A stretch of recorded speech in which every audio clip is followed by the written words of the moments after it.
नमस्कार जनता न्यूजमध्ये आपले सहर्ष स्वागत आहे. लाईक करा, सबस्क्राईब करा चॅनलला. श्रीरामपूर तालुका वाडगाव श्री सद्गुरू तुळशीराम महाराज पायी पालखी दिंडी सोहळ्याचे वाडगाव येथून दिंडीचे पंढरपूरसाठी प्रस्थान. अनेक भक्तगण पंढरपूरसाठी पायी दिंडी सहभागी. मोठ्या संख्येने युवा कीर्तनकार ब संतोष महाराज पवार यांच्या मार्गदर्शनाखाली पंढरपूरसाठी पायी दिंडी सोहळा प्रस्थान.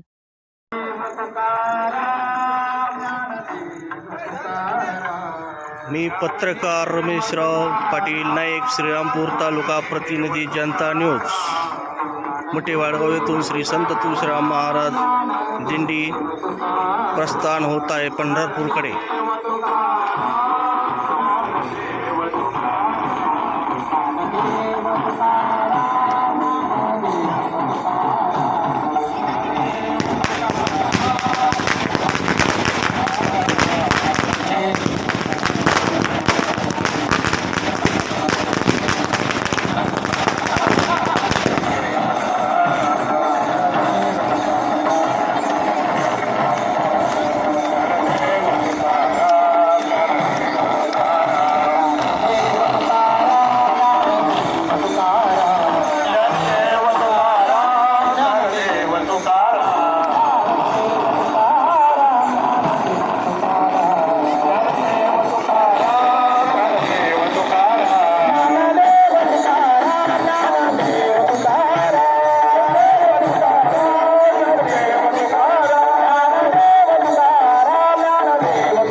तुकाराम